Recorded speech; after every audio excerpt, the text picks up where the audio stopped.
দেখো 6 নম্বরে কি বলছে, প্রতিটি বক্সে বড় সংখ্যাটি গোল করি। তাহলে প্রথম বক্সে কি আছে, 59, 64, 77। তাহলে আমরা কীভাবে বড় সংখ্যা নির্ণয় করবো শিখছিলাম। দশক স্থানীয় অঙ্কে যে সংখ্যাটি বড় আমরা বুঝে নেব ওই সংখ্যাটি বড়।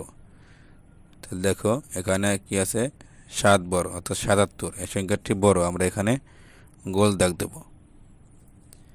এরপরে দেখো 80, 45, 92।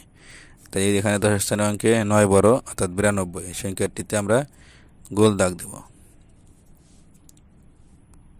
এরপরের বক্সে দেখো 75, 68, 69।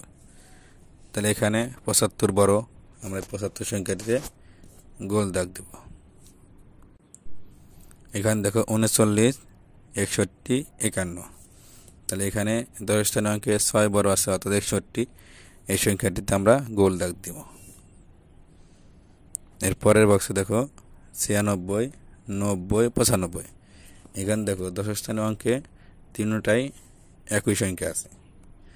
তাহলে আমরা এখানে কীভাবে বড় নির্ণয় করব, একক স্থানীয় অঙ্কে কোনটা বড় আছে অর্থাৎ ডান পাশে দাও, এখানে আছে 6, এখানে 0, এখানে 5, 6 বড় অর্থাৎ 96, এই সংখ্যাটিতে আমরা গোল দাগ দেব।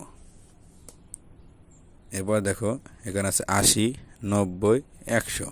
তাহলে এখানে কোনটা বড়, তাহলে এখানে আছে 80, এখানে একক দশক স্থানীয় দুইটা অঙ্ক আছে, এখানে আছে 90 একক স্থানীয় দশক স্থানীয় অঙ্ক আছে, আর এখানে আছে শতক অর্থাৎ একক দশক স্থানীয় অঙ্ক আছে, অর্থাৎ এই সংখ্যাটি বড়, আমরা 100 গোল দাগ দেব।